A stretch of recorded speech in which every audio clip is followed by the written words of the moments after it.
What a privilege and honor it is for each one of us to have His Holiness and His blessings today on such an important webinar which we are organizing with the grace of God Almighty and with the blessings of His Holiness, Dalai Lama Ji.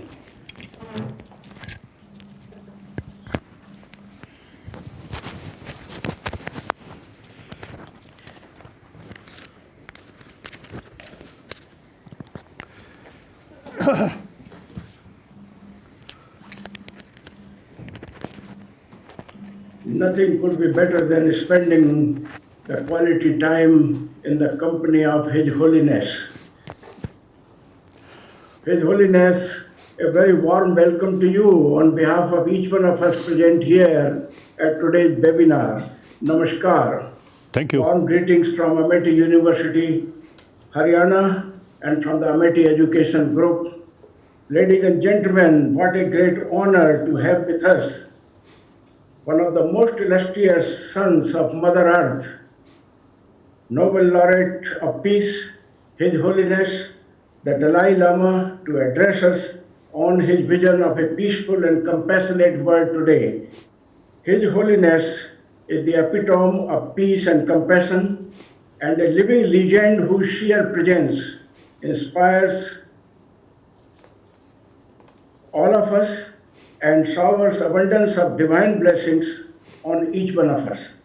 The words of wisdom of His Holiness Dalai Lama Ji are a source of great inspiration to all of us to live a righteous life and to work with utmost devotion up to the last breath of our life for the service of mankind and Mother Nature, and walk with confidence and conviction on the pathways of peace, non-violence, compassion, and harmony.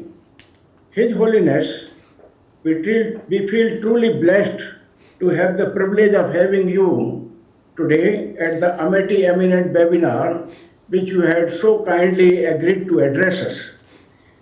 Amity, as Your Holiness may know, is India's #1 private university, deeply committed to fostering quality education, society-relevant research, and innovations in plenty. Under the visionary leadership of our Honorable Founder President, Dr. Ashok K. Chauhan, Amity Education Group, within a short span of less than 2 decades, has become world's largest education group, currently enrolling 175,000 inspired minds of students in our 10 Amity Universities in India and 17 campuses abroad that include Amity in London, Singapore, Dubai, Abu Dhabi, New York, San Francisco, Seattle, Netherlands, Mauritius, South Africa, Kenya, and lately at Tashkent. I feel highly delighted to mention that being a research and innovation university, Amity has filed over 1,300 patents and have published 15,000 research papers in journals of repute. But beyond science and innovation, His Holiness, Amity to all of us means abundance of Atmita. It also means eternal bonding and eternal sense of belongingness. And it also means that we all work together for creating a caring and compassionate humanity. And therefore, integration of values into the education, which is of world quality, inspiring young minds to engage relentlessly in pursuit of research and innovation, is an agenda at Amity University. In Amity Eminent webinar, in your company of Divine today, we would like to understand how do we go about from here and now to serve the interest of the mankind, the vast humanity around, with courage and conviction at a time when we are so well scared at the moment because of the COVID pandemic which had taken us by surprise. We never thought that a time will come when even the high and mighty vice chancellors will be looking for isolation in their home. And we never thought that the whole humanity would be so well scared, even have the fear of death coming from the microbial virus COVID-19. So the power of microbial kingdom has suddenly become more important, more powerful than the power of guns and nuclear missiles. And we want to understand how do we go about now waging a war against such like deadly viruses and create a compassionate community. Before I request His Holiness to share his words of wisdom with us, may I take this opportunity to invite my Honorable Chancellor, Dr. Asim Chauhanji, to say a few words in the honor of His Holiness. Thank you, Professor Sharma. We are so honored and privileged today to have with us His Holiness the Dalai Lama. At this time, when the world is in an unprecedented turmoil and crisis, people are trying to find their footing. No message can be more important than the message of world peace and compassion that is being given by His Holiness. We at the Amity Education Group also base our philosophy on human values and working together to make the world a better place. And our almost 200,000 students and all of our colleagues in India and all around the world work towards this one mission, that what can we do at Amity to have a world which is better, more peaceful, and more compassionate. We have online with us today also our founder president, Dr. Ashok K. Chauhan, and our chairperson, Dr. Amita Chauhan. They are also my parents, and they are listening very carefully to every word of His Holiness. And after the talk, our founder president will also share his views briefly. Sir, we are so motivated. We are so grateful to you for giving us the opportunity to listen to you. And all actions of ours will be committed and directed to follow the principles of peace and compassion as spread by you all over the world. Your presence is inspiring, and we are so grateful. Thank you so much. Thank you. His Holiness, we are looking towards your words of wisdom to inspire us beyond our imagination and to join you in your crusade, in your mission to create a world of peace and compassion all around, including here in India, where we need it in plenty too. Your words of blessing will be a source of great inspiration and guidance to each one of us in educational institutions, in industry, and in the society at large. Please bless us with your words of wisdom today. Thank you. Certainly, it is a great honor to talk with you and share some of my own, I'll say, His Holiness, can you please unmute the mic? Kasa? Kai? Oh, yes.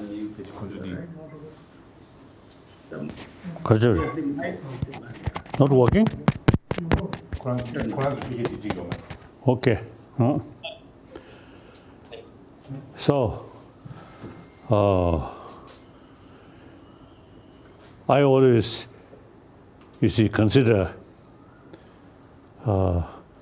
Indian brothers, sisters is something very close to me because I'm the student of Indian thought. Since the 8th century,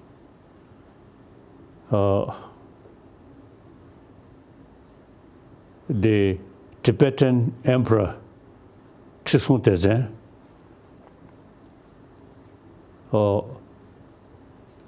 although at that time the very close link with Chinese emperor, so you see quite strong Chinese Buddhist influence. You see, their tradition mainly, you see, meditate. Even today, the Chinese tradition, they prefer simply meditate, not much pay attention for study. And then the Shenda Rakshita, then Tibetan emperor, you see, invited top scholar of Nalanda institution. His name, Shanda Rakshita. He himself, great logician and a philosopher. So therefore, you see, we are a student of Nalanda tradition. So, and then also, you know, this country, over 3,000 years, already developed concept of ahimsa, karuna. Buddha, Shakyamuni Buddha himself, product of that Indian tradition. Ahimsa, karuna. And you see, over 3,000 years already developed the concept of shamatha, single-pointed meditation, and then concept of vipassana, analytical meditation.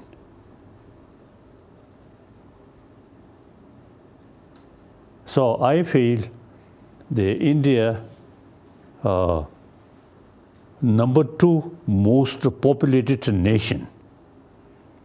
Number 1, China. India is second. The China, great nation, but the political system, authoritarian system. Now, in free world, India, the number 1 big populated democratic freedom, because of the free country. So, and Tibetan,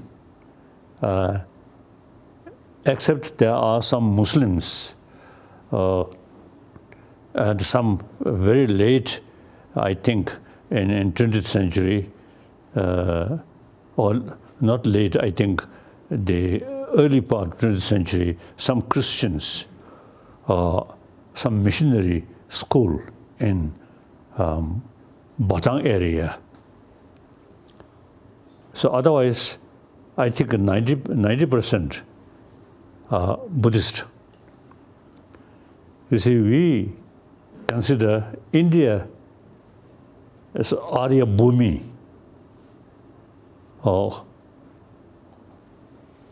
So we consider Arya means not the race, but you see the spiritually highly developed, you see, country. And then Tibetan, as a Buddhist, once a life, you see, pilgrimage to Bodh Gaya. Like millions of Muslims go to Mecca. Similar, we Tibetan, so once a life, you see, a pilgrimage to Bodh Gaya. So, and then, you see, we have some very special sort of connection. So sometimes I expressing, we are actually chela of Indian Guru. So ancient time, you Indian, our Guru. And modern time, now I don't know. I think since we chela, sincere chela, learn many sort of knowledge from Indian Guru. Now Guru not much pay attention about this ancient, you see, Indian knowledge. You pay more attention about modern education, about material value. So we, Chela, is over 1,000 years, we kept all this knowledge. You see, we, this is not just meditation, as I mentioned briefly, we must pay attention, study.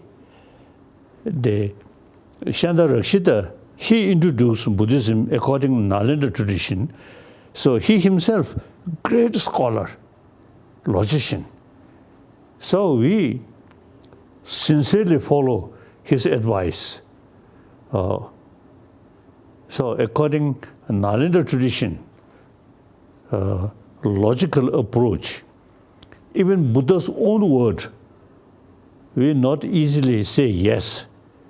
We always raise question, why Buddha stated that? And thinking, reason. So in that respect, Nagarjuna, his writing, immensely useful. I myself also, you see, daily my practice is to recite some verses of Nagarjuna. Very helpful, very helpful. So these, the essence of Buddha Dharma, you see, try to reduce anger, attachment, and then fear. Because of attachment and anger, fear come. So the Buddhist sort of knowledge, purpose of study, thinking these things, you see, reduce your own inner, the destructive emotion. So the my own case, my daily practice, you see, the two things, bodhicitta, altruism, based on karuna, that reduce self-centered sort of also thinking, me, that reduce. You see, thinking, entire sentient being. One sort of sentence from Shantadeva's book, I always say, recite, there's so long sentient being remain, so long space remain, I will remain in order to serve them. So all the destructive emotion, you see, very much related with self-centered attitude. So bodhicitta, thinking other, that is the direct antidote of, you see, these source of negative emotion. I. Then another is a Buddhist philosophy, quite similar, quantum physics. One Indian master, Raja Ramana. Raja Ramana is once told me, quantum physics in the West is something new. In this country, 2000 years ago, already developed quantum physics. And he recite some verses of Nagarjuna. It is exactly true. So things not exist as appears. Now quantum physics also say that. So there is big differences, appearance and reality. So all the negative emotion, you see, based on appearances. So appearance, things objectively exist. So all these negative emotion, destructive emotion, very much based on appearances. So the antidote of that go deeper way, then like enemy or friend appears something objectively exists. But according to quantum physics, deeper level we can't find. So the Nagarjuna's theory, things are empty. The reason, emptiness, not nothingness, but things exist due to different factor. So we call Patitta Samupanda. So things appears something independently exist, but actually things exist due to many other factors. Now, for example, the negative sort of thing appears you very uncomfortable and develop fear and anger. So if you investigate, then the negative force not exist as appears. Or negative emotion is almost half due to your own mental attitude. The worst kind of sort of a troublemaker, if you think different way, or that troublemaker, you see, gives me opportunity, practice of patience, practice of compassion. Then you see, instead of anger, fear, you may feel gratitude. So, for practitioner about altruism, enemy is your teacher. And then the philosophical sort of explanation, things does not exist as appears. Now some Chinese student in Gansu University, I sent some book which we publish here, Buddhist Science and Modern Science. So when the university professor, some of them, you see, have the opportunity to study, to look, then they explain Tibetan Buddhism is true Nalanda tradition. And that Buddhist tradition is a very scientific religion. Some of the Chinese, you see, professors, you see, express that. So, the Nalanda tradition, you see, always you see, use reason, experiment. So that's very scientific way thinking. The Buddha himself, you see, express, oh, my follower should not accept my teaching out of faith, but rather thorough investigation. So all this knowledge, you see, from India, so we consider you as our guru. Now, 20th century, guru, not much knowledge these things. All these gurus' knowledge, as we sincere, trusted chela, we kept. So today, the reality, I think something different. Traditional chela become guru. Traditional guru, not much knowledge.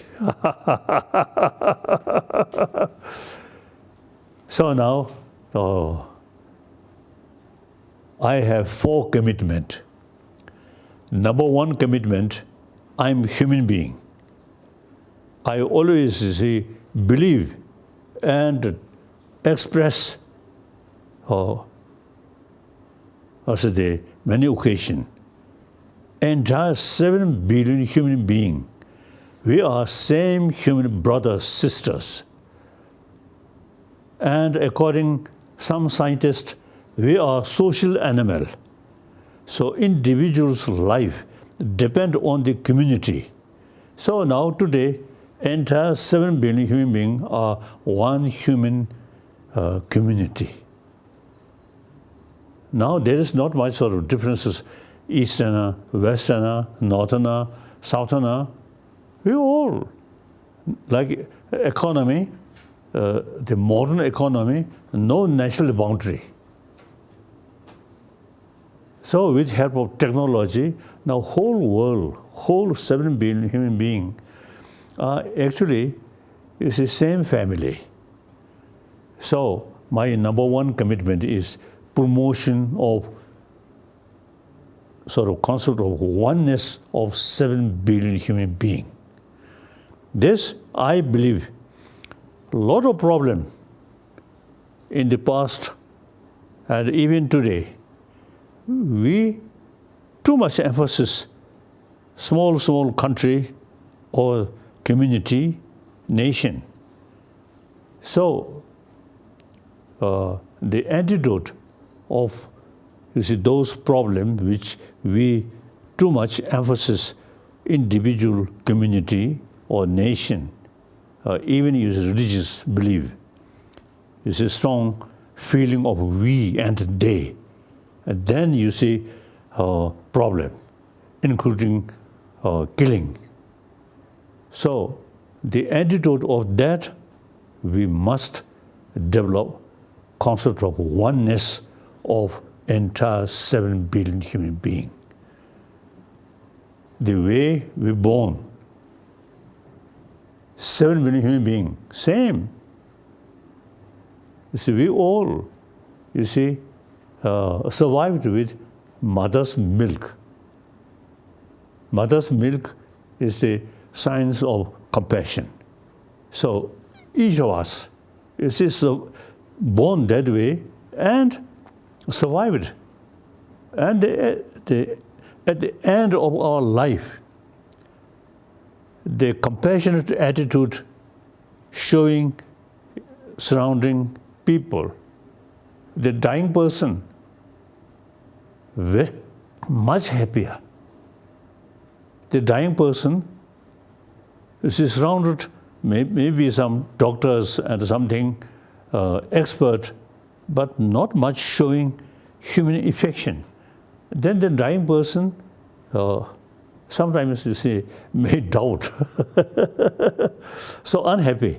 So compassion is at the beginning of our life, and at the end of our life, karuna is key factor.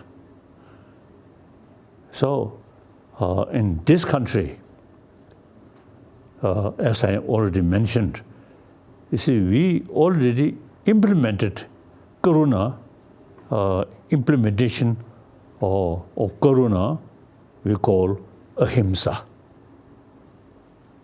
So Indian, we as a sort of student of ancient Indian master, so now I fully committed to promote concept of oneness of 7 billion human beings. Number 2 commitment, I'm Buddhist. The religious harmony, that's my second commitment. It is really unthinkable with name of religion, fighting, killing, unthinkable. All religion, the philosophical field differences. Theistic religion say God, creator. Non-theistic religion such as Buddhism and Jainism and so on, no concept of creator, but ourself a creator, and due to one's own karma. And here, India's sort of concept of Atma, beside this body, this mind, Atma, there. The continuation of Atma is a previous life, and this life, from this life, next life. So there is no creation. So this is a concept. Now already, there are cases, young children, clearly express memory about their past life. Now some scientists also, showing interest, these things. So India's concept, Atma, something like owner of this body and mind. So body, with this body and the presence of mind or brain, it's just one life. But real owner of the body and sort of mind, we say, my body, my mind, where is I? Now, this country, over 3,000 years, investigate. So, you see, you developed concept of Atma. The Buddha, you see, the concept of Atma is a little bit extreme. You see, beside this body and mind, something independent sort of self, that we call Atma. So Buddha say, not that kind of independent sort of self, but self depend on this body and mind. So we can say Indian, Tibetan, so Tibetan I, Indian I, Muslim I. So the Atma depend with this body and mind, this brain.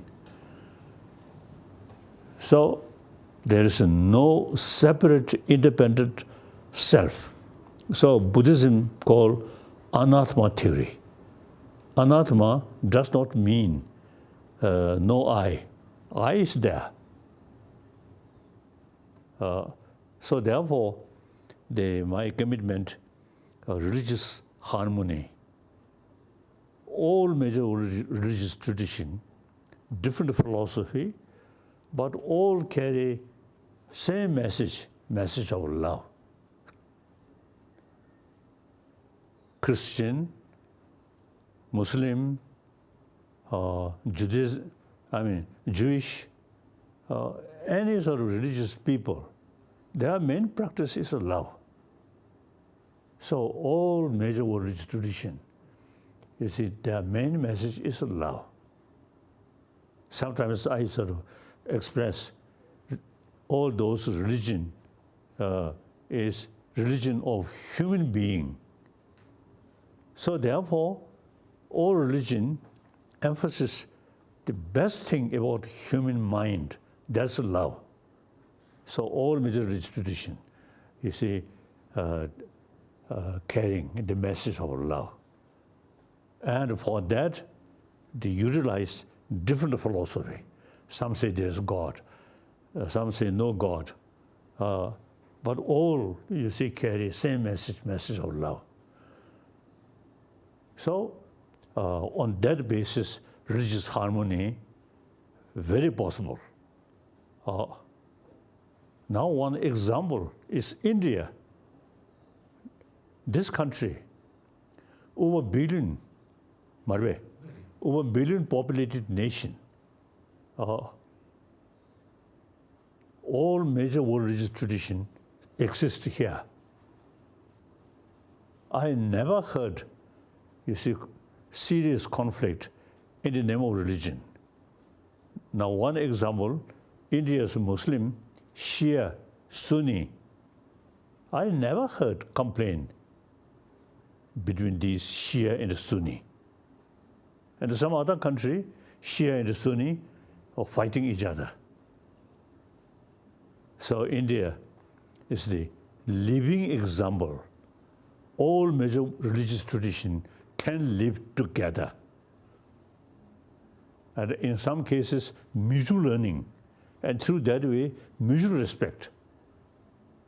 So since this big country, you see, over 1,000 years, religious harmony there. So therefore, I fully sort of convinced religious harmony is possible. India is example. That's my number 2 commitment. Number 3 commitment, I'm Tibetan.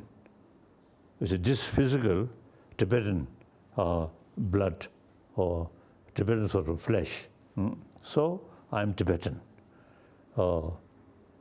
Mentally, I'm Indian. And then more than that, now over 60 years, now here I am a refugee in this country. And they remain the longest guest of Indian government. You see, some time back, I expressed some journalist, one journalist asked me, why you mentioned yourself as the son of India? Then I told, this is my mind. Every my sort of part of my brain filled by Nalendra thought, ahimsa, karuna. Then this physical survived by Indian dal, Indian chapati, Indian rice. So therefore, I consider I'm son of India. Truly, I believe. So then, on top of that, I'm the longest guest of Indian government. So physically, I'm Tibetan, but spiritually, and now, according to circumstances, now I'm the Indian, son of India. Meantime, Tibetan trust me. And historically, I have some sort of responsibility to help Tibetan people. So my main concern, the political matter, since 2001, I already retired.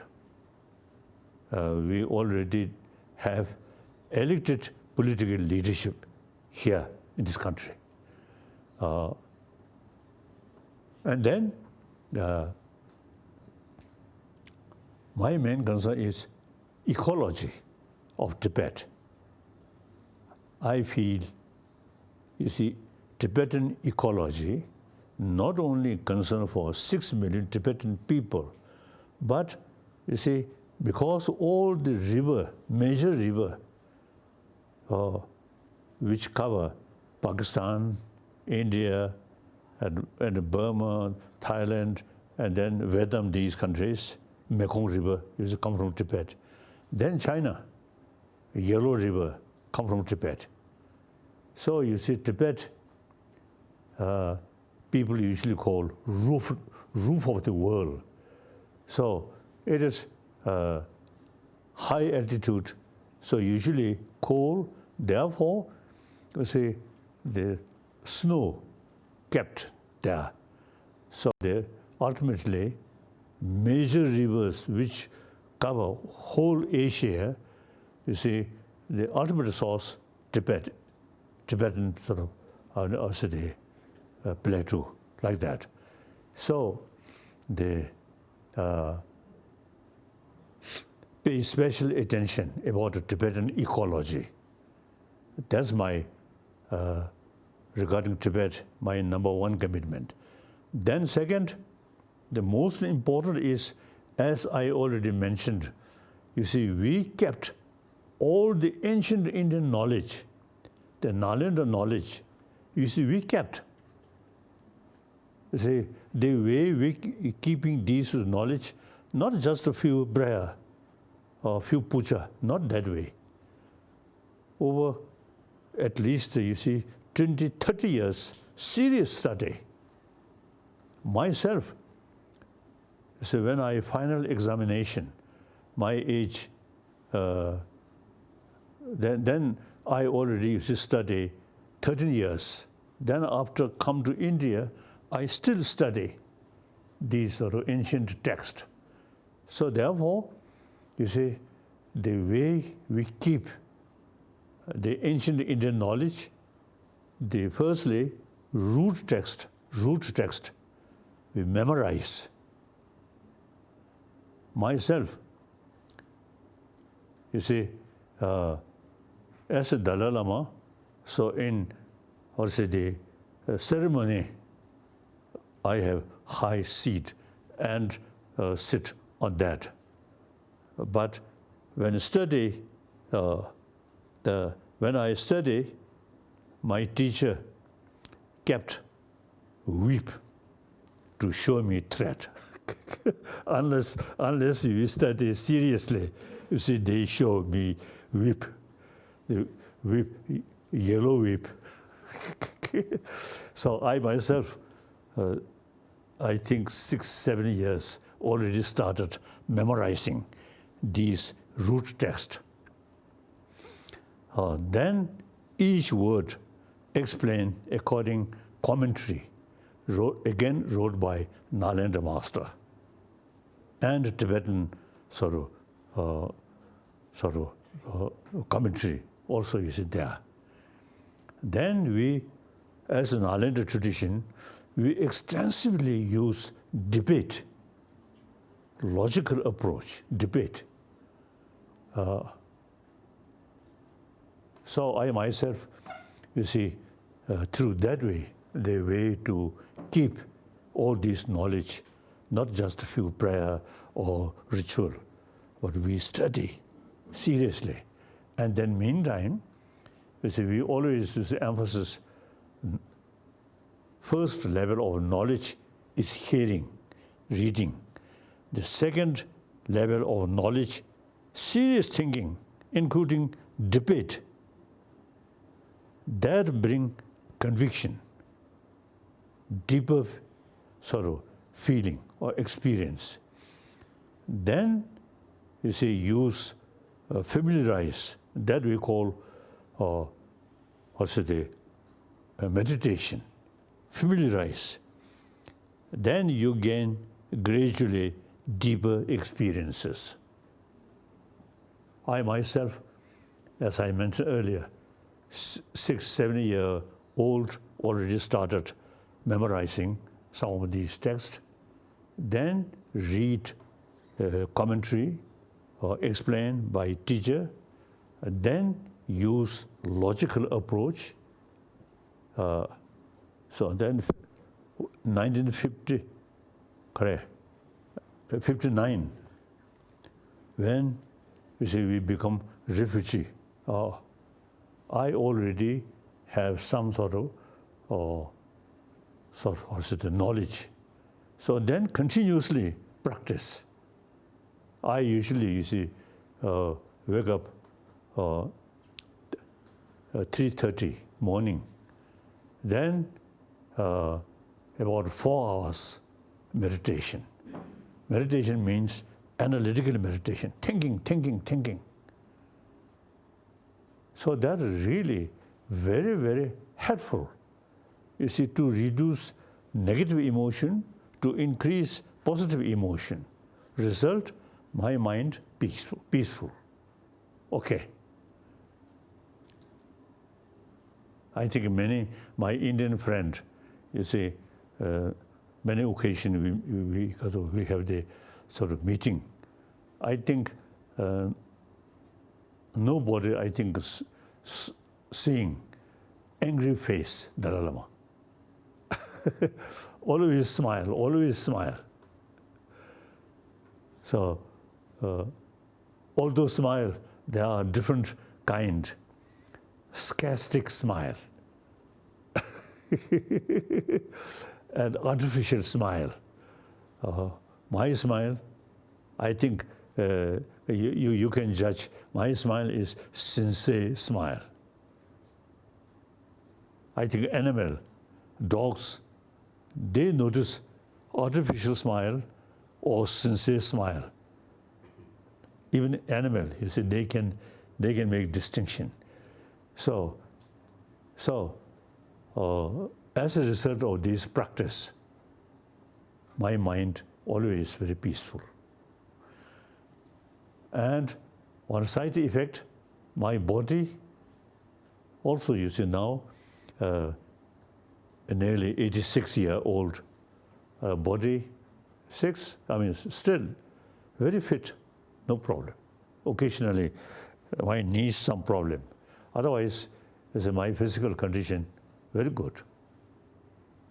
Because you see, peace of mind, very close connection. Too much anxiety, too much anger, then physical condition also sometimes is difficult. So all these result of the practice of ancient Indian knowledge. So I really appreciate this life. I met Indian tradition and a serious sort of study and a serious thinking and a serious practice, immense benefit. Very good. Then India's sort of tradition, secular. You see, these training of our mind, not necessarily related with religion. Without religion, simply training our mind, that's as a sort of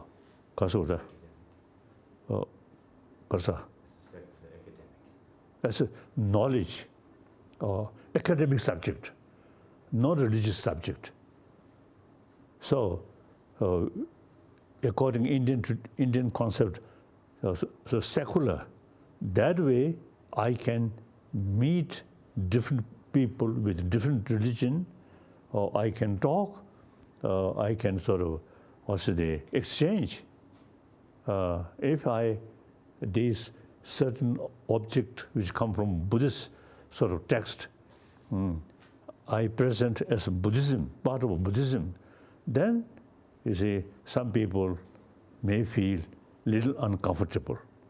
So the way to share with other people, I also, you see, doing according Indian secular way. It's a great thing. So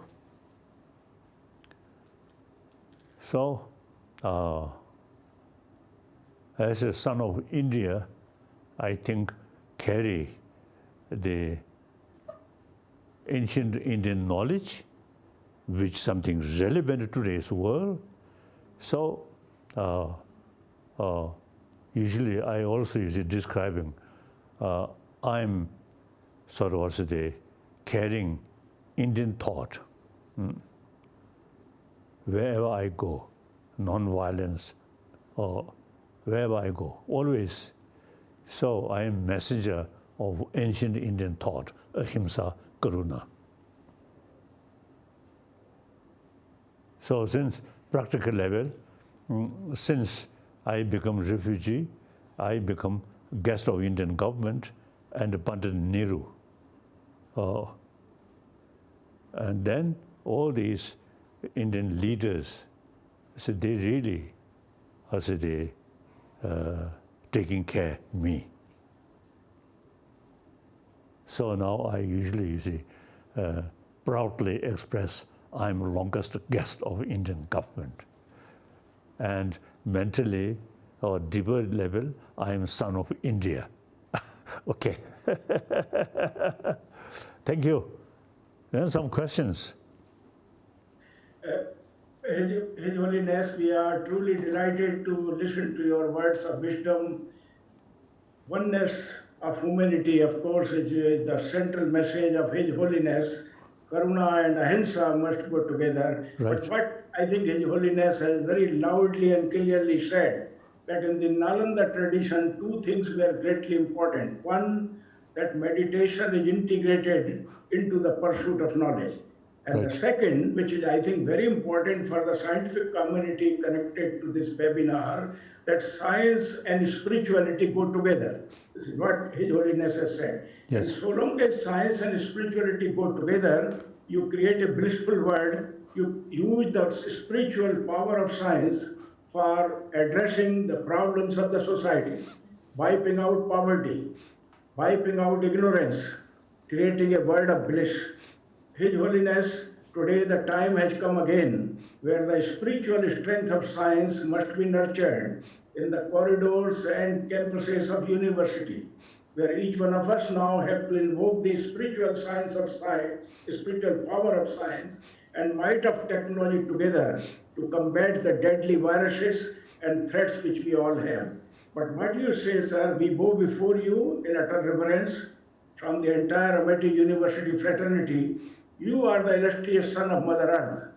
But we are so privileged to have you in India and so blissful to hear that you recognize yourself as son of Mother India. We are truly blessed by you today, and I have in front of me very many vice chancellors of Indian university, and you have been very kind to address them at Sarnath when we had the annual convention of vice chancellor of Association of Indian University. And I have also in front of me the honorable founder president of Amity University and my two highly learned chancellors of Amity University, Dr. Atul Chauhanji, who is the chancellor of Amity University, Uttar Pradesh, and my own chancellor, Dr. Shiv Chauhan, sitting alongside with Madam Divyaji to receive your words of blessing. So I would like now to open a few questions for you, which I have received from my people, and I ask them to ask you, sir. The very first question comes from Dr. Ila Gupta, who is the head of my School of Architecture and Planning. And she wants to ask a question. Dr. Ila Gupta, straight away go and show your reverence to His Excellency and ask your question. Dr. Ila Gupta. Way forward for peaceful communities when they feel that violent forces are going to destroy the values of peace and compassion. Speak little loudly and bring your microphone close to your lips. Good evening, Your Holiness. I want to ask, what is the way forward for peaceful communities when they feel that violent forces are going to destroy the values of peace and compassion? His Holiness, when the violent forces are destroying the peace and harmony, what is the way forward to create peace and compassion in this world? See, Karuna, actually, you see, according to Indian tradition, or as a matter of fact, you see, India's ahimsa, you see, comes from Karuna. Karuna there, they never want to harm other, or always willing to help other. So you see, sort of violence harming other. So ahimsa, non-violence automatically come. And then think more seriously, utilize human brain properly. Then anger, you see, may destroy your enemy, but mainly destroy your mind, your peace of mind. And anger constantly develop, then very, very harmful for your own body. And in your own family, your own neighbor, you see, if you remain angry person, then nobody come close to you. Everybody, oh, that person always shouting, always anger, so avoid. Then, as a result of the anger, eventually you become lonely. That's very much against the basic human nature. We are social animal. So we must sort of have as a close friend. For that, genuine sort of karuna, ahimsa, and karuna there, then a friend comes. So anger, very much sort of against, actually very much against the basic human nature. We are social animal. Look, dogs, those dogs, or strong body, you see, close friendship with other dogs, then they live peacefully. We can see. Some dogs always barking, then become lonely. So we are social animal. You see, we have to live with other fellow human being. So it is much better live happily. So for that reason, we are not talking about religion. or next life. Simply our day-to-day life, more compassionate mind, or with peace of mind, then you get more friend, and you always remain among, compassionate society. His Holiness, there is another question coming from Mr. Hitesh Agarwal, a student of MSc Applied Physics. Hitesh Agarwal, please go ahead and ask your question. Good morning, His Holiness. My question is why kind-hearted people suffer more difficulties as compared to greedy people? That's a reality. Why the kind-hearted people, nice people suffer more than the crooked ones, His Holiness? Kasa.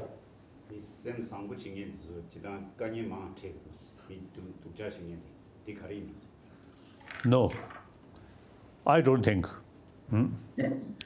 Oh, I think society where not much knowledge about peace of mind or about our inner world. You think material value.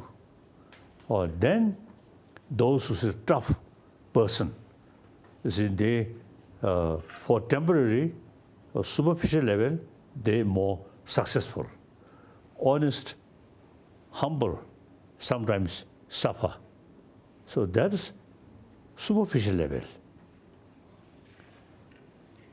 Here, I want to share with you the so-called modern education, very much oriented about material value.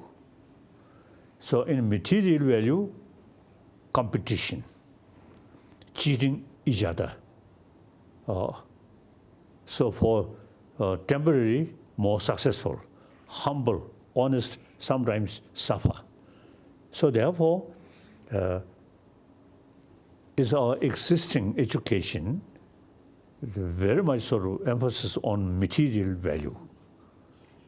So-called modern education come from West. In the Western world, there are moral principles side religion, just God, God, God. They are completely lacking about how to train our mind. And you see, more study about our emotion. That's only India have used this knowledge. So I often, feel the India 1,000-year-old tradition about our inner knowledge about our inner world, such as compassion, these things. India already have this knowledge. Then several centuries, the Buddhist scholars, Hindu scholars, and many, explain about these things. So these we should study. Can we take another question from a young student, Hardik Ahuja, student of clinical psychology? Yes, let me finish the one sort of my sentence. India, and modern India, too much pay attention about material value. Through that way, whole sort of generation come from that kind of education and more materialistic thinking. Now time come, the Indian education field should include education, secular way, education about our emotion, about our mind, and how to tackle these destructive emotion, and how to develop constructive emotion.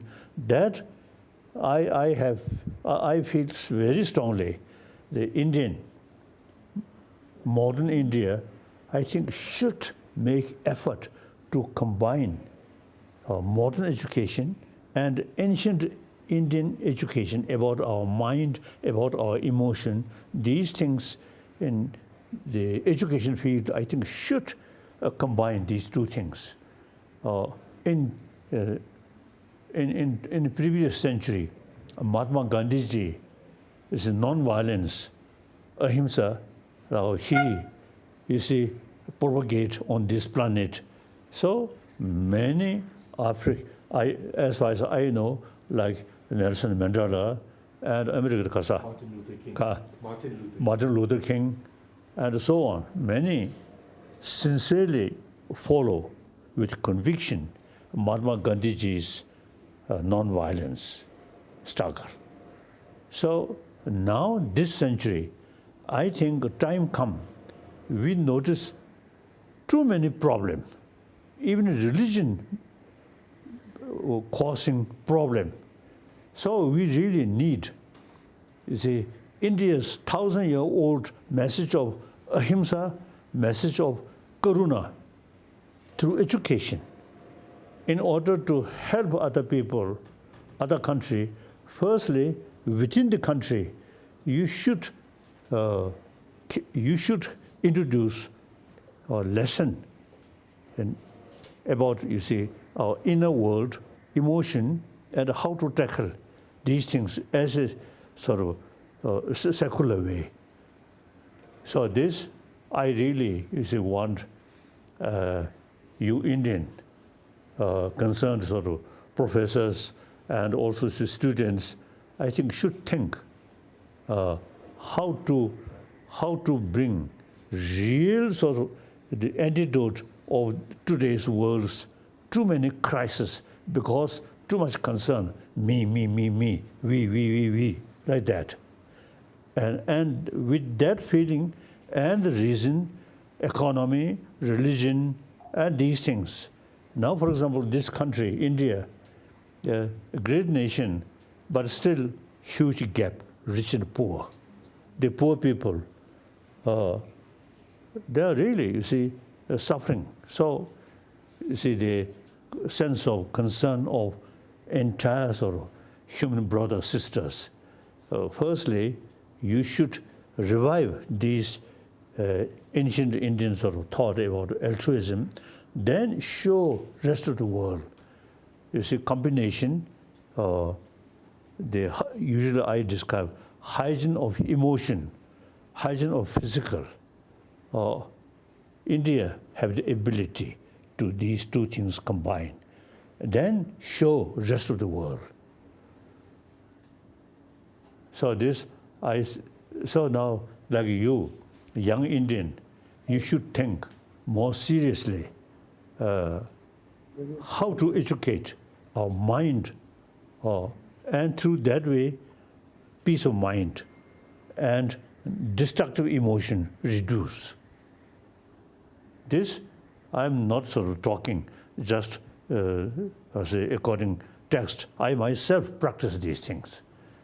So and one Tibetan, my friend, who spent 18 years in Chinese Gulag. Then early 80, he had the opportunity come to India. Then he told me, 18 years in Chinese Gulag, so few occasions he faced some danger. I thought danger on his life. And what kind of danger? His answer is danger losing compassion towards Chinese. So through practice, through learning, he considered compassion is a very important practice.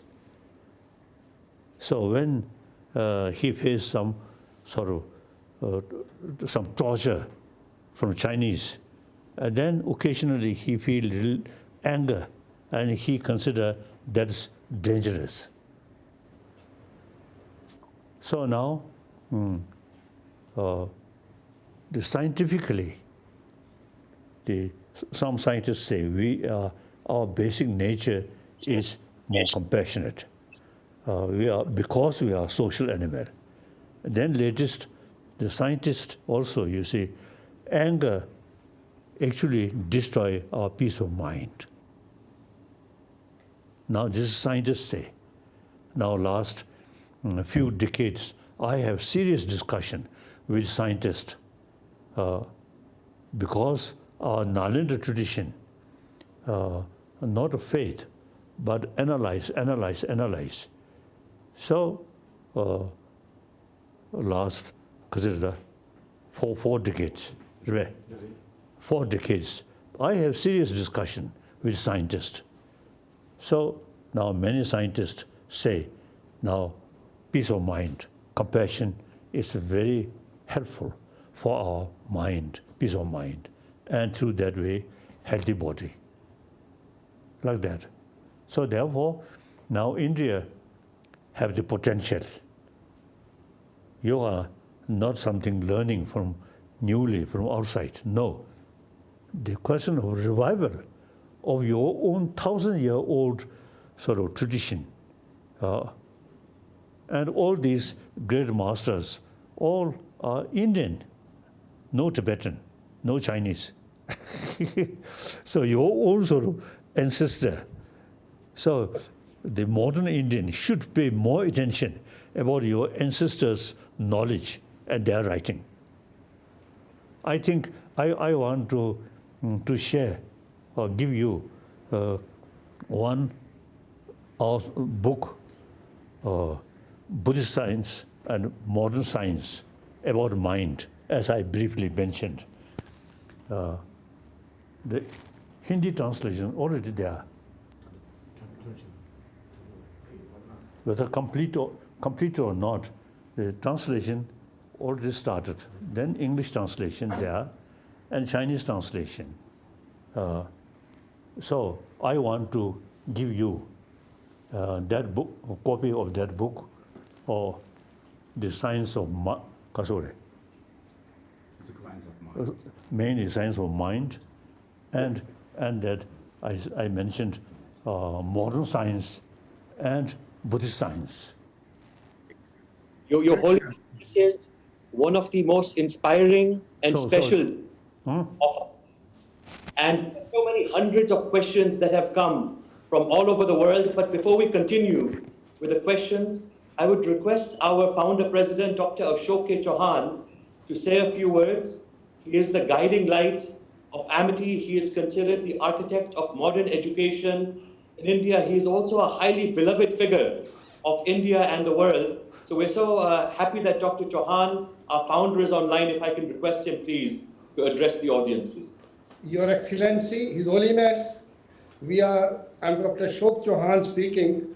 We all are so proud to listen each word of yours, each word of wisdom, and I am very confident that everybody, thousands of people in India from Amity and otherwise, and at my overseas campuses, their life would change from this hour onwards. All what you told, your 4 commitments, I think everybody will put these commitments as part of his or her life. Then you're thinking that in 7 billion people, oneness is something which should be the aim of everybody, what we have learned from you today. Also, when I smile now, I will see that my smile is a sincere smile. These all things which you told, before I say 2 words more, I will invite you told about Guru Chela.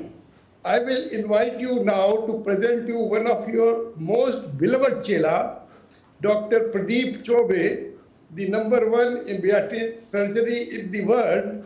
Dr. Pradeep Chobe, can you get the blessings of His Holiness? Please come online, Dr. Pradeep Chobe.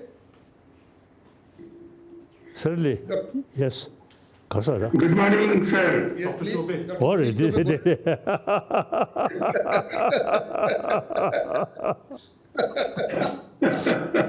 yes. Oh.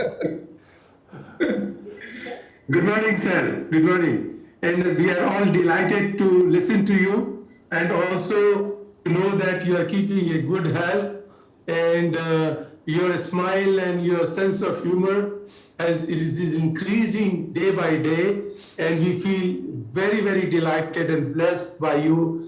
Our family, especially, and the whole world is delighted, and we are looking forward to your 85th birthday in July, and we wish you very best of health and a very, very, very, very long life. Thank you. Thank you. 85th birthday, His Holiness has selected 85 people all over the world, 85 people all over the world, those who will be allowed to pray their greetings. And Dr. Pradeep Chaube is one of these 85, as he is the most beloved Chela. Also, at the 75th birthday, a book was published, and 75 persons gave their comments and prayers, and Dr. Pradeep Chaube was one of them. When the son of Pradeep Chaube was 2 months old, His Holiness told Pradeepji, I will come to your residence to bless your grandchild. So this is the commitment of Dr. Pradeep Chaube, that on the basis of your karuna, on the basis of his karuna, he is treating so many people all over the world. And I think, sir, Corona has taught us more karuna, I think. And I will tell to Dr. Atul Chauhan and Dr. Singh Chauhan to make in all our universities, the 10 universities in the country, the Center for Tibetan Studies and Tibetan Ecology. And also, Dr. Silva Murthy, Dr. P.V. Sharma at our 175-acre campus, New York, Long Island, we should make a center for Tibetan studies and especially on Tibetan ecology. Sir, we are so proud. My wife, Dr. Amita Chauhanji, a great scholar of Sanskrit, is listening, and she is so amazingly convinced, so that to every children in every day Raman, she told, I will tell all your preachings, and we are grateful for whole life for giving us. I think you will remember quite many years back, I invited you on the request of Chief Minister of Delhi, and we had a big meeting in Mavlinkar Hall. Yes. I sent a special plane to receive you from Dharamsala, and then we had a dinner at the Chief Minister's house, and I remember these memories, and my life has changed. Thank you, sir. We are so grateful, so grateful. Thank you. Thank you. It is my duty, whatever way, from my knowledge, from my experience, make some contribution directly this country. Then indirectly, since India, democratic, most populated nation, so the message of India can reach, I think, all over the world. So then, historically, China, Buddhist country. So many Chinese now today, over 400 millions Buddhists in China. So as I mentioned briefly, those top scholar, Chinese, some university, they consider Tibetan Buddhism is a Nalanda tradition. It's very scientific. So, you see, you also, can share with your another big nation, most populated nation. India and China, two most populated nation. So you can make some significant sort of contribution for a happy world. At present, China, totalitarian system, no freedom of speech, no free press. But that will change, Okay. People always remain. The government or party, from time to time, change. So Chinese people, as I already mentioned, many Chinese, the government level, some criticize me, but people's level, they really showing loving kindness towards me, and also they appreciate some of my teaching, like that. So, thank you. See you again.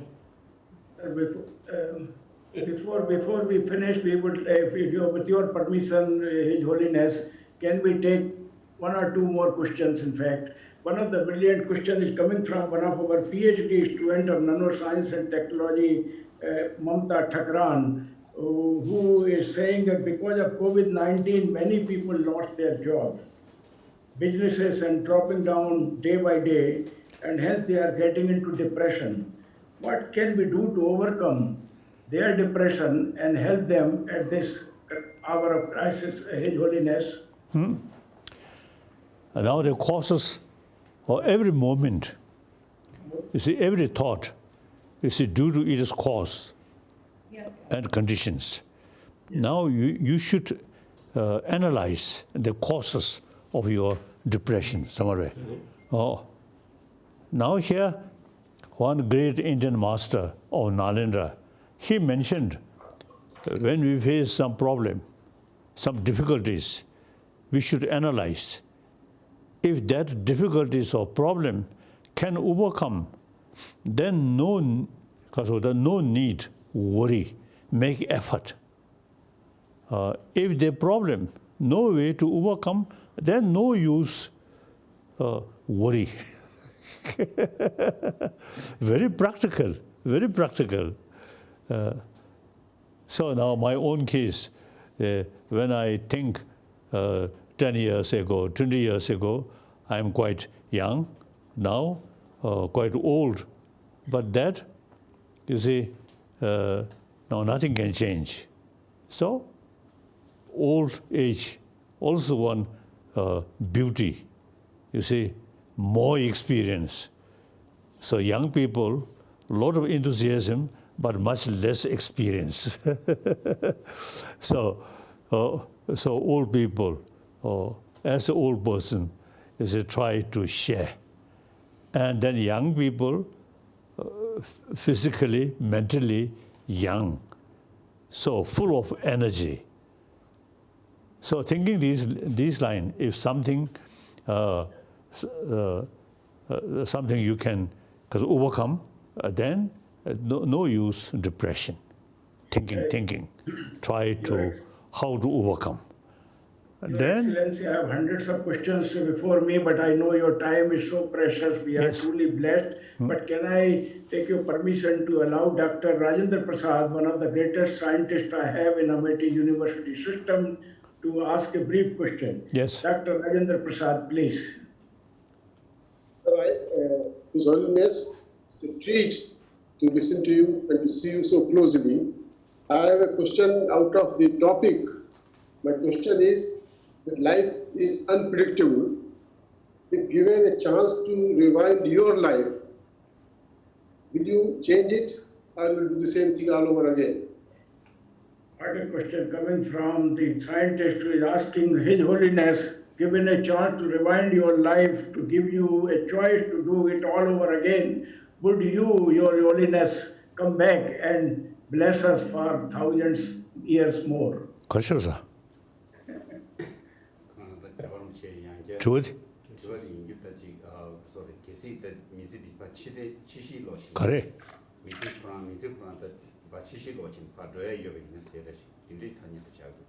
Shema so correct.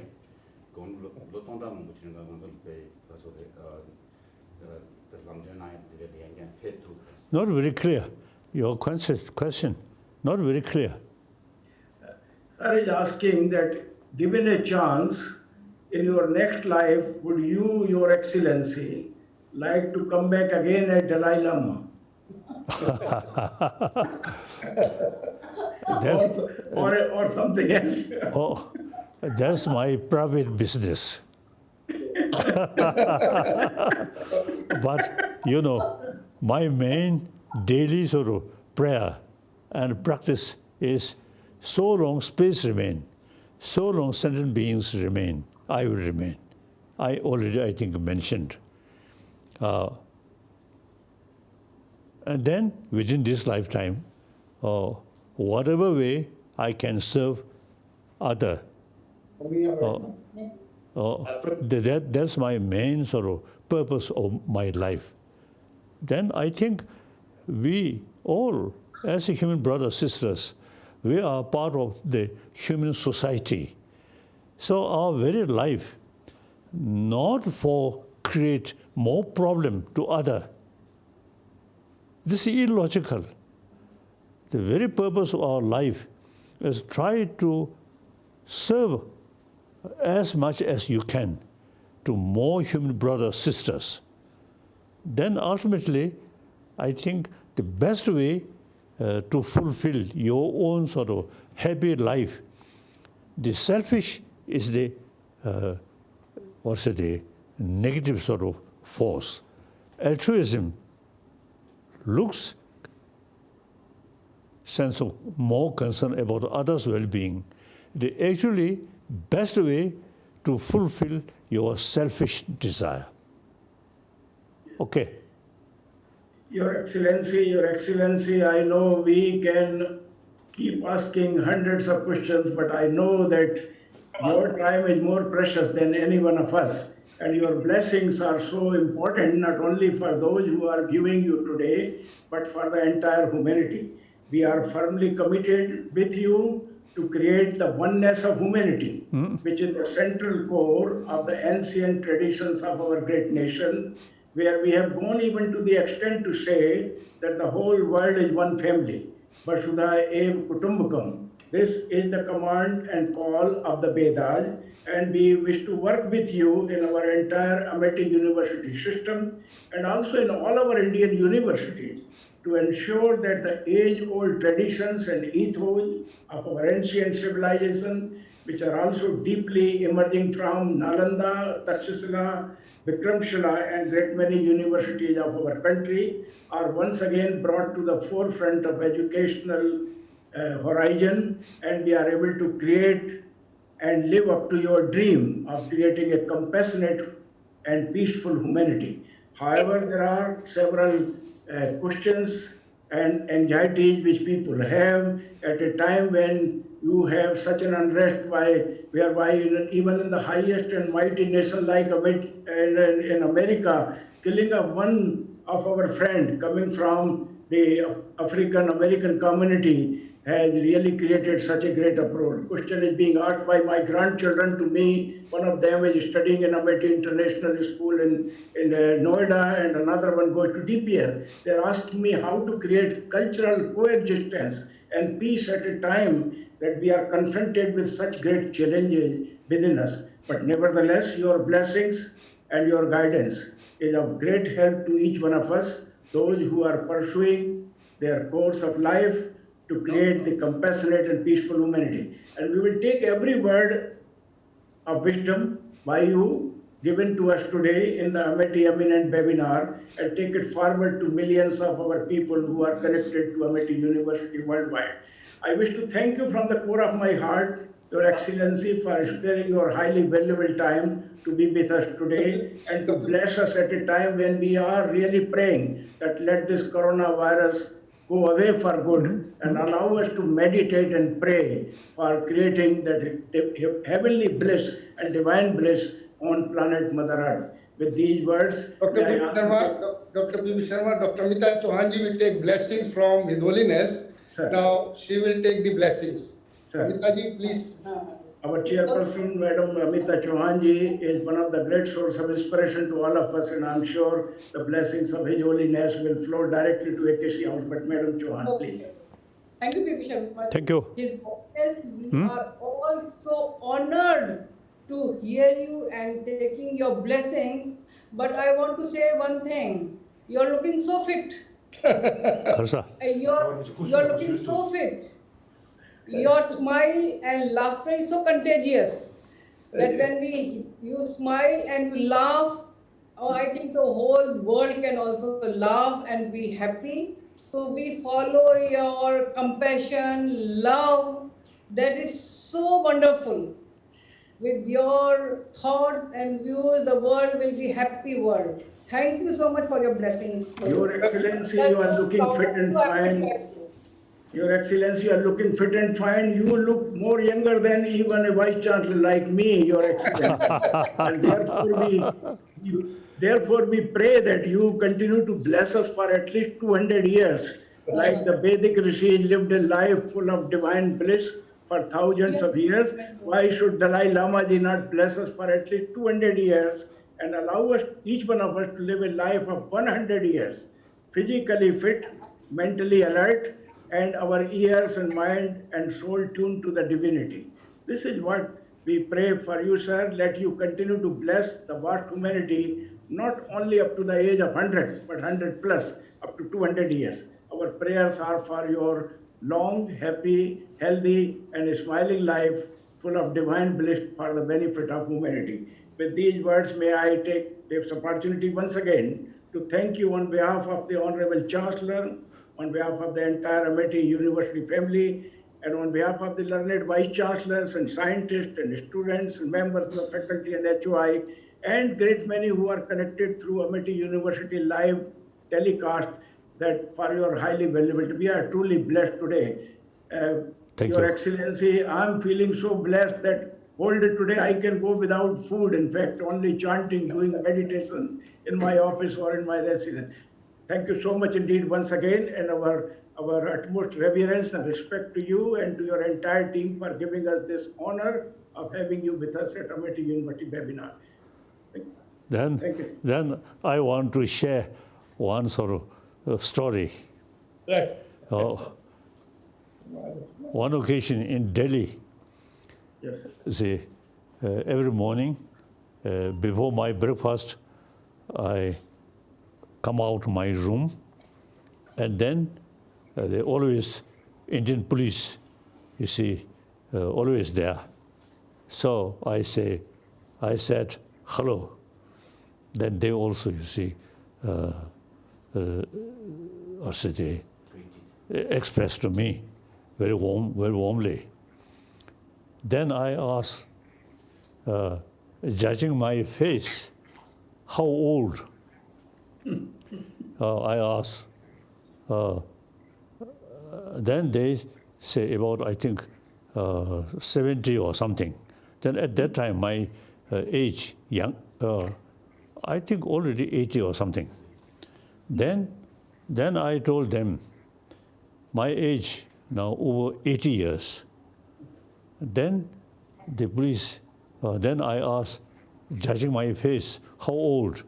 They say 70 or something. Then I teach them, look at my face, and then my mouth, quite beautiful. More lipstick, but quite red. Then I show the police, or look, my lips and my teeth. Then they also express naturally, you see, very happy smile. Then I acted. Then all the police who there, they always, everyone laughing. So I want to share with you.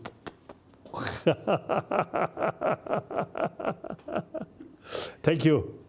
Thank you so much, Your Excellency. Thank you so much. We are truly blessed today, and we wish to thank you and your entire team for giving us this honor to host you in the Amity eminent webinar today, which has been addressed earlier by Nobel laureate Kailash Satyarthi ji and also by the Nobel laureate of Peace, Professor Muhammad Yunus. And we are truly blessed to have you today. Sir, you are much bigger than the Nobel laureates.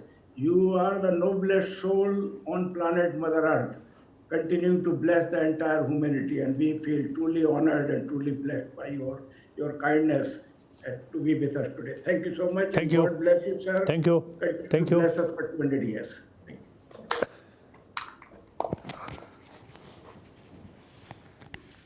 I will be doing justice to the questions sent to me by very many scientists and students.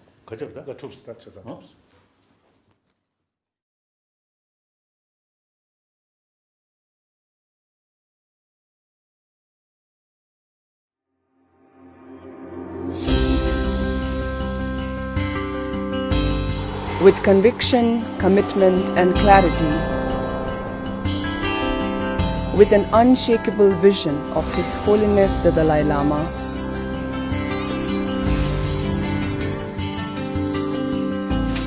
into the aspirations of every single Tibetan.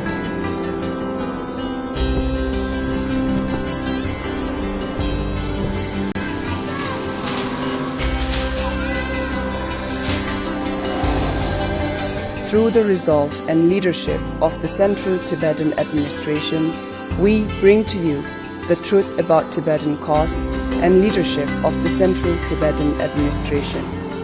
We keep you informed, redressed and updated on everything that matters directly or otherwise.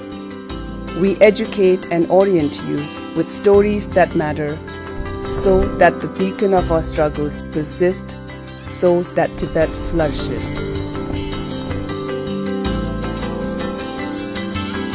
Tibettv, connecting all Tibetans.